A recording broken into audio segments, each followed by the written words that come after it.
지금은 저평가를 찾기보다는 고평가를 피하는 게 더 중요합니다. 자, 저는 이런 자료들을 보는 게 여러 군데서 나오죠. 그러니까 뭐 증권사에서도 나오고 삼성에서도 나오고 현대에서도 나오고 연구소들 많아요. 근데 이제 저 개인적으로 선호하는 데가 어디냐면 KDI라고 한국개발연구원입니다. 여러분 지금 예타 면제 때문에 좀 시끄럽죠? 예타를 어디서 합니까? 여기서 합니다. 정책이 만들어지기 전에 자, 문재인 대통령이 어떤 정책을 가지고 와서 이걸 하겠습니다 라고 합니다. 그럼 문재인 대통령이 처음부터 그걸 연구를 막 하고 있다가 딱 꺼내놨을까요? 그럴 리가 없죠. 그런 정책을 여기서 연구합니다. 미리 그 전에 이걸 하면 어떻게 될까? 이런 정책 연구하는 것 중에서 제가 개인적으로 신뢰하는 데가 이제 KDI고, 외곽에 드러나 있는 것 중에 제일 정확한 데가 KDI라고 보시면 됩니다. KDI에서 2019년도 내놓은 거를 이제 약간 인용을 해가지고 설명을 드립니다. 글로벌 경기 둔화 우려가 커지고 있답니다. 그리고 단기 거시 경제 정책은 당분간 현재 수준의 완화적인 기조를 유지하여 경기 불안 가능성에 대응할 필요가 있다. 완화적인 기조를 유지한다는 말이 뭘까요? 돈 풀어주겠다는 이야기입니다. 돈을 좀 풀어야 된다. 그런데 좀 이상하죠? 대출을 지금 다 묶어놨잖아. 좀 이상하죠? 자, 더 보겠습니다. 경상수지는 뭐 어쩌고 저쩌고 뭐 이런 거는 사실 뭐 소비자 물가도 비슷할 것 같다. 대내적으로 시장 금리가 급등하고 자산 가격이 하락하는 등의 하방 위험이 있고, 정부 정책에 따른 소비 개선의 가속화 등이 상방 위험으로 작용한다. 정부는 경기가 밑으로 떨어져도 위험이고 위로 올라가도 위험하다고 봅니다. 정부는 안정적으로 우상향, 천천히 우상향하기를 원하지 갑자기 미친 듯이 올라가거나 미친 듯이 떨어지는 것을 싫어합니다. 그래서 경기를 떨어뜨릴 위험으로 시장 금리의 급등과 자산 가격의 하락을 하방 위험으로 보고 있고, 정부 정책에 따른 소비 개선의 가속화가 되면 경기가 과열될 수도 있다라고 보고 있습니다. 통화 정책은 내수 경기 둔화 및 고용 부진으로 인해 물가가 빠르게 상승하기는 어려운 상황임을 감안하여 현재 수준의 완화적인 기조를 유지할 필요가 있다. 그리고 수도권 주택 가격 급등이나 일부 금융시장의 신용 리스크 증대 등 미시적 불안 요인에 대해서는 기준금리 인상 등 통화정책 기조의 긴축적 전환보다는 해당 시장의 불균형에 직접 대응할 수 있는 미시적 정책 수단을 우선 동원하는 것이 좋다. 자, 풀이를 해드리겠습니다. 집값이 오릅니다. 집값을 잡기 위해서 금리를 한 10%쯤으로 올립니다. 집값이 잡아질까요? 안 잡아질까요? 잡아지죠. 금리 한 30% 올립니다. 잡아질까요? 안 잡아질까요? 잡아지죠. 근데 정부가 왜 안 합니까? 그렇죠. 집값은 잡겠지만 경제가 착살이 나겠죠. 어느 쪽이 더 사이즈가 큽니까? 집값, 부동산이라는 거는 전체 경제에서 산업, 건설업 중에 하부에 속합니다. 그리고 자산시장에서는 사이즈가 좀 큰 편이지만 그것도 역시 전체 경제 시스템에서는 하부에 있는 시스템 중에 하나입니다. 때문에 통화정책이나 금리는 그거를 위해서 조절하도록 되어 있는 게 아니에요. 자, 서울의 집값을 잡기 위해서 현대자동차와 삼성전자를 착살내겠습니다. 그럼 미친 짓이죠. 그렇게 안 한다는 거예요. 그리고 그런 신호들을 일부 줬어요. 국토부에서. 금리를 뭐 어쩌고. 그런 정신 나간 짓 하지 마라. 집값이 오르면 국토부가 알아서 하고, 뭐 이렇게 금융시장에 신용 리스크 나오면 재경부가 알아서 하고.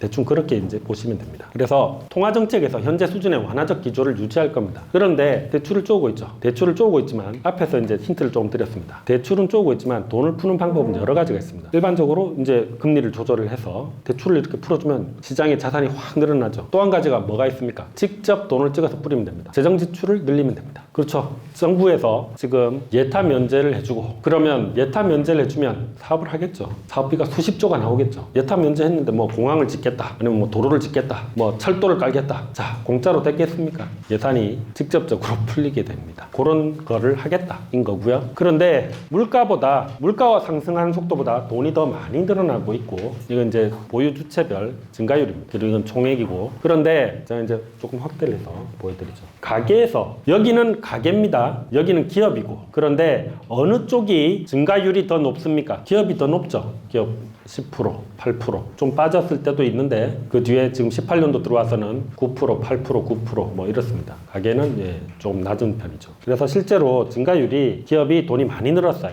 551조에서 뭐 어쩌고 이렇게 되는데, 이건 기본급으로 이제 잡코리아에서 연봉 랭킹 이렇게 매겨놓은 겁니다. 요번에 상반기에 지금 수원 쪽, 삼성 쪽에서 또 이제 상여금 나오죠. 작년 하반기에도 나왔죠. 그리고 전통적으로 석유화학 쪽이 많이 나오죠. 그럼 많이 나오면 한 달에 한 500만 원 나옵니까? 상여금이. 얼마쯤 나올까요? 이번에 수원 쪽에서 풀린 것만 해도 한 4천억 이상은 풀렸다고 들었는데, 대기업에 다니고 있는 사람들 같은 경우에 지금 뭐 웬만큼 알만한, 그리고 그게 특히 맞벌이다. 1년에 2억 정도는 무난하게 낮습니다. 서울만. 부산에 가서 제가 이제 180명, 190명 있는 사람들 중에서 연봉 2억 이상 넘어가는 가구가 얼마나 될까요? 이렇게 물어보면 아무도 대답을 못 합니다. 직장 생활에서 그렇게 할 수가 없습니다. 부산에서는. 그런 기업이 몇 개 안 됩니다. 예탁결제원이나 뭐 이렇게 몇 개 그 허그라든지 서울에서 내려온 애들은 연봉이 셉니다. 다 서울에 있죠. 다 서울에 있고 연봉이 많이 셉니다. 많이 쓸 수밖에 없는 것들이 이게 물론 유보금 뭐 이야기 많이 들으셨죠. 이게 현금도 아니고 실제로 이렇게 보기 좀 애매한 면이 있습니다만 기업 쪽으로 자산이 많이 쏠리고 있어요. 많이 쏠리고 있고 대기업에 다니는 사람의 소득과 아닌 사람의 소득이 편차가 점점 더 심해지고 있습니다. 이건 다들 여러분 아시는 내용이죠. 그럼 이 아시는 내용을 부동산에다가 접목을 시켜볼게요. 어떤 지역은 대기업이 있고 대기업이 내려가서 공장도 짓고 채용을 합니다. 어떤 지역은 대기업이 점점 더 빠져나가고 있습니다. 어디에 부동산 가격이 더 나을까요? 그리고 이 현상이 완화가 되겠습니까? 안 되겠습니까? 어렵습니다. 그래서 시장을 보실 때 특히 2019년에 전 큰 틀을 이제 두 개라고 생각을 합니다. 하나는 정부에서 재정 지출을 더 늘릴 겁니다. 세금 더 많이 받았던 거 마이너스 낼 만큼 늘려야 됩니다. 그래서 돈이 풀리는 방식이 조금 변해서 그런 공사들이 이제 시작이 될 거다. 그럼 그런 것들 따라가시면 될 거고, 두 번째로는 대기업 쪽에 있는 돈들이 움직일 거다. 어째도 정부 입장에서는 대기업의 조력 없이는 경기를 살리기가 어렵습니다. 그러면 풀어주는 부분들이 반드시 나오겠죠. 그럼 돈 있는 애들이 움직이는 곳들을 보셔야 됩니다. 서울입니다. 지수가 현재 급락 중입니다. 가격은 하락 직전입니다. 거래량이 급감했습니다. 공급이 부족 현상이 지속됩니다. 미분양은 없습니다. 자, 실질적으로 이 정책을 제외하고 나면 지금 시장은 미쳐 돌아가고 있을 겁니다. 저는 뭐 이렇게 그것 때문에 손해보시는 분들 반드시 계시겠지만 참 뭐 안타까운 일이긴 하지만 정부 정책이 나쁘지 않았다고 봅니다. 아니면 정말로 미쳐갔을 겁니다. 적절한 시기에 나와서 눌러줬고 그 덕분에 정부는 시간을 벌었습니다. 아까 물가 보셨죠? 물가는 시간이 지나면서 계속 이렇게 올라갑니다. 근데 당분간 이걸 눌러놓기만 해도 효과가 좋습니다. 뒤에 이렇게 쭉 올라가도 버틸 수 있기 때문에. 그래서 당분간 정책적으로 이걸 누를 겁니다. 하지만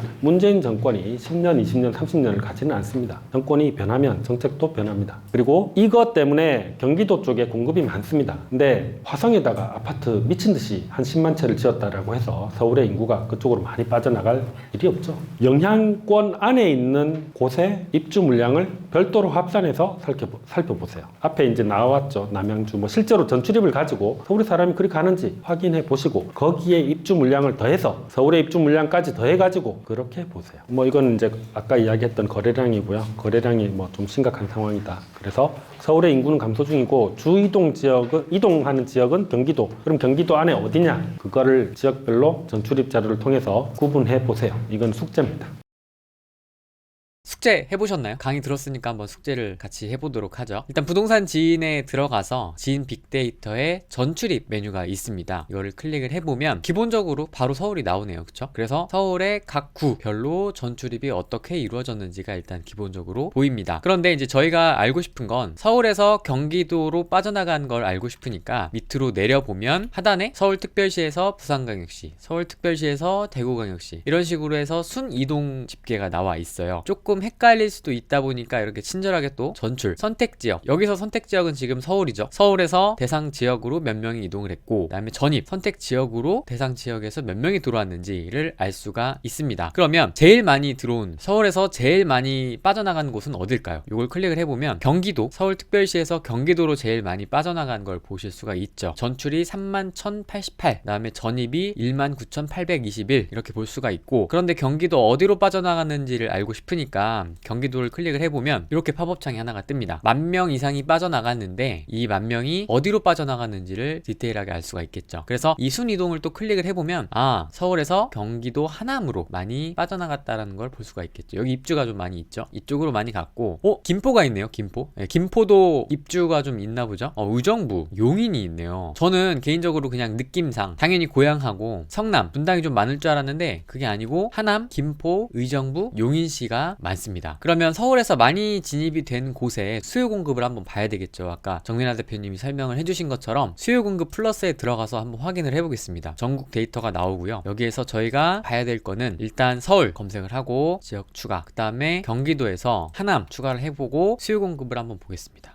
네, 이렇게 나오네요. 이 데이터만 놓고 보는 겁니다. 뭐 다른 변수는 생각하지 않고 이 변수로만 보면 선택 지역의 수요량 합계가 이렇게 되는데 서울과 하남시의 공급량을 합쳐도 수요량보다는 부족한 부족하겠구나 이런 걸 알 수가 있겠죠. 2018년도 작년에는 공급량이 조금 많았고 그 다음에 올해 내후년도 공급량이 부족하구나. 물론 이제 뭐 다른 지역에서 또 왔다 갔다 하는 것도 있기 때문에 뭐 단순히 이것만 보고 투자를 할 수는 없는 거지만 일단 분위기는 이렇다라는 걸 알 수가 있겠죠. 그러면 이제 하남시 멀티 차트를 한번 볼까요? 하남시 멀티 차트를 보면 일단 임대 거래량을 빼고요. 요 정도 분위기입니다. 그러면 앞서 배웠던 것처럼 멀티 차트를 한번 보겠습니다. 하남시 같은 경우는 거래량이 이때 많이 활발했네요. 그쵸? 완전히 두 배는 아니었지만 어쨌든 활발하게 한 번, 두 번, 세 번, 네 번, 다섯 번, 여섯 번. 이때 확 줄었네요. 그쵸? 그 다음에 여기서 또 한 번 쭉쭉쭉쭉쭉 엄청났네요. 그죠? 이때 뭔가 가격 상승이 있지 않았을까 이제 생각을 해보는 거죠. 그래서 지수와 시세 차트를 한번 켜놓고 보면 요 정도 분위기, 이때라고 말씀을 드렸죠. 이때 보니까 매매가가 조금씩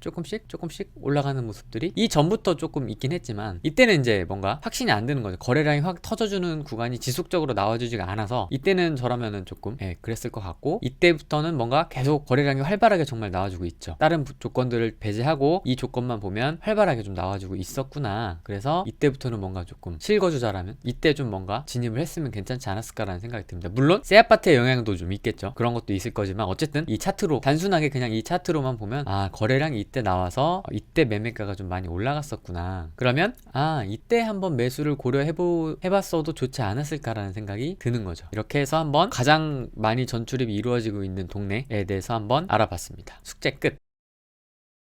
서울하고 경기도 전체를 이렇게 합산해가지고 보면 2018년도에 거의 기록적인 물량이었습니다. 거의 기록적인 물량이었고, 그게 영향을 주는 동네가 있고 영향을 안 주는 동네가 있었죠. 경기도 같은 경우에.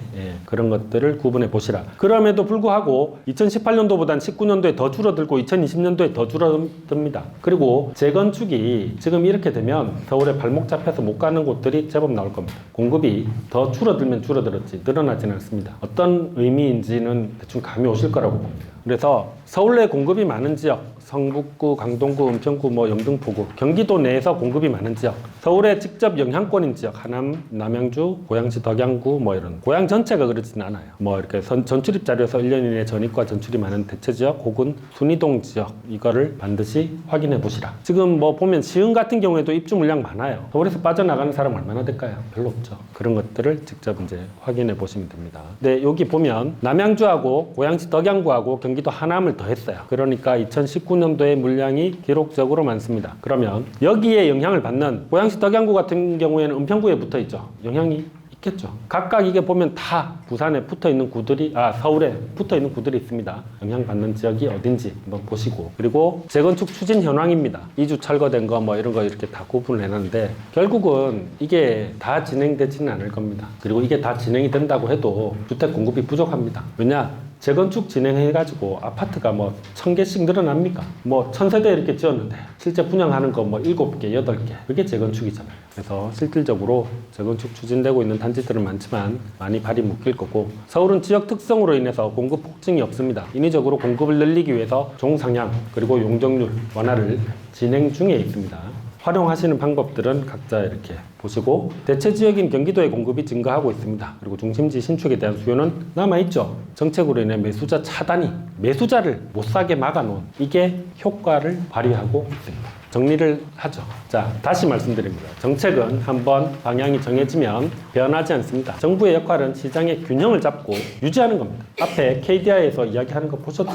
떨어지는 것도 리스크고 오르는 것도 리스크고, 둘 다 싫어합니다. 그리고 일단 시장을 잡겠다라고 생각했으면 멈출 때까지 계속 때릴 겁니다. 죽을 때까지 때립니다. 지금 거의 다 죽어가고 있습니다. 근데 정부가 긴장의 끈을 놓지 않고 있습니다. 왜? 압니다. 이 시장이 지금 인위적으로 눌러져 있는 거예요. 그 사람들이 바보입니까? 압니다. 그래서 만약에 불씨가 조금이라도 살아난다, 그럼 규제가 더 올 겁니다. 그리고 토지 가격 상승 가능성이 좀 있습니다. 종상향하고 용적률 풀어주면 거래되고 건축이 되면서 아무래도 영향을 안 줄 수가 없습니다. 부동산 시장은 느리게 움직이고 기다리는 기간도 투자입니다. 기다리는 기간도. 지금은 저평가를 찾기보다는 고평가를 피하는 게 더 중요합니다. 만약에 뭔가를 매입을 해야 됩니다. 그리고 주택 보유는 집이 있는 상태에서 사는 거하고 없는 상태에서 사는 거하고 정말 큰 차이입니다. 2년에 한 번씩 이사를 간다라고 생각하면 그거 자체가 스트레스죠. 그리고 투자만 이렇게 전문적으로 이렇게 하시는 것도 이렇게 좋겠지만, 지금 좀 늦게 내가 부동산 공부를 좀 해보시겠다 이렇게 하고 오신 분들이 계시면 공부도 열심히 하셔야 되지만 삶의 질도 조금 고려를 하십시오. 너무 이렇게 돈에 이렇게 해가지고 이렇게 생각할 수도 있어요. 아, 저자는 이미 한번 재미를 봤으니 저런 이야기를 할 수도 있지. 아니에요. 아니에요. 제가 정말로 돈에 이렇게 관심이 있었으면 이거 하겠습니까?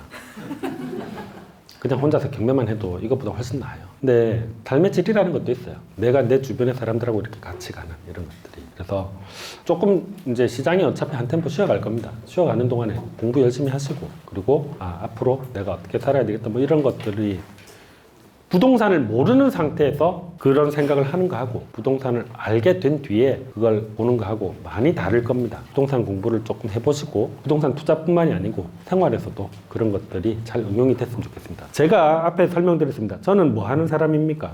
저는 예전에는 투자자였지만 지금은 이제 개발자입니다. 스타트업을 하고 있고. 그러면은 제가 오늘 여러분한테 드린 거는 뭐냐? 뭐 강의하면서 뭐 이런저런 이렇게 잡다한 상식들을 이렇게 말씀드렸죠. 대부분 아마 여러분들이 다 아시는 걸 거예요. 근데 실질적으로 제가 오늘 여러분들에게 드린 거는 뭐냐면 이 사이트예요. 이런 도구를 여러분한테 드린 거예요. 이 툴을. 이걸 이제 여러분들이 받고 어떤 사람은 이걸로 산을 깎아서 도로도 내고 뭐 뭘 만들겠죠. 근데 이게 좋은 소식이 하나 있는데, 좋은 소식이 뭐냐면 여기에 오신 분 중에 90%는 이거 안 쓸 겁니다. 진짜입니다.